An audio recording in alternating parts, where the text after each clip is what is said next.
So Skrillex used the snare that I made exclusively for my YouTube channel 3 times in Make a Move, Red Lyrics and Spitfire. And I thought it's time to make a fresher run for the master, like this. No, I'm kidding, instead like this.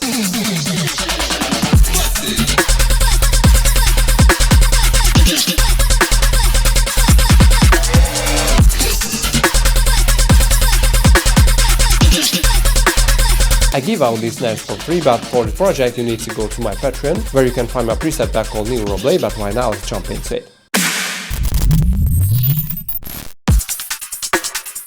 First is a transient that can be anything like a clicky percussion sound, slam a huge saturation on it, and you are done. And maybe cut the lows before saturation if needed. And then obviously you will need a bottom end, like a simple sine wave with a little bit of pitch envelope in the beginning of the sound. And for the tail you can use a white noise layered up with a crash cymbal, or you can synthesize your own inside operator, group them, saturate them, and you are done. Hey, if you are into dubstep, click here, I have awesome dubstep courses. Now for modern snares I want to follow a little different workaround. Because these fresh snares are mainly on the higher range of the pitch, let's use MIDI clips on E3.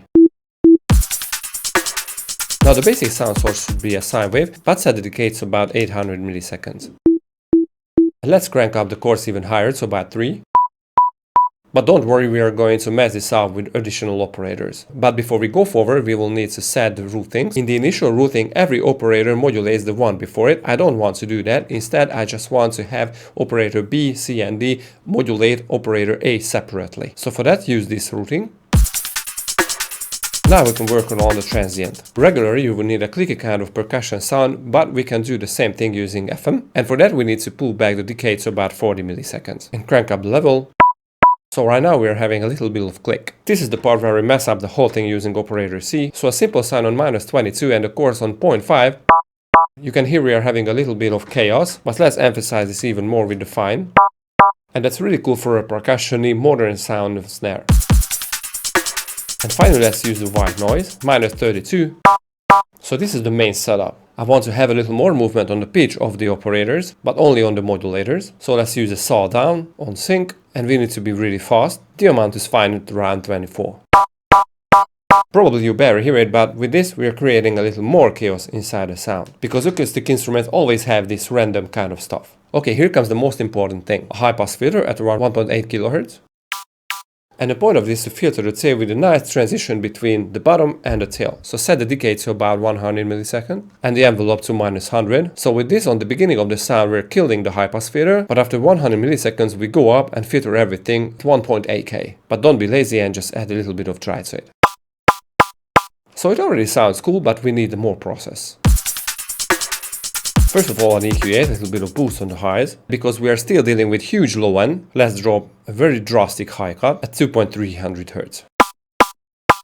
It sounds really nice percussion-y now. Here comes my favorite part, a ring modulator, where you can set the taste or the tone of the snare.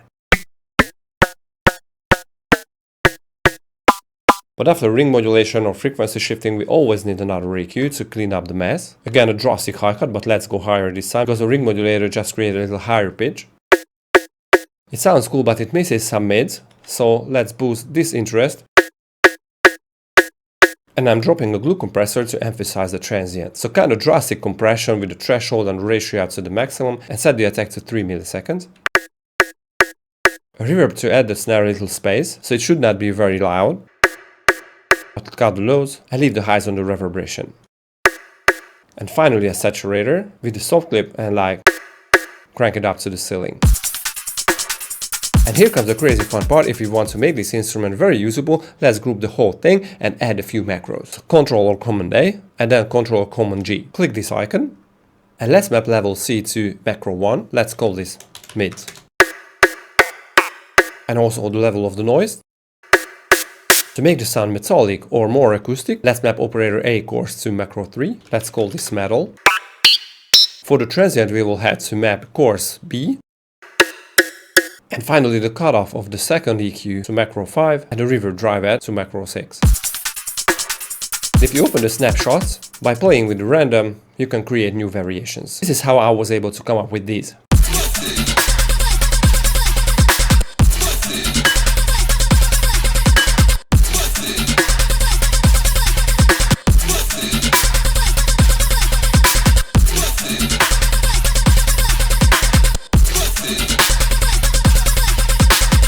Right, I hope you enjoyed this. Click here for my Patreon for the project and here for my academy for awesome dubstep courses. See you guys next time.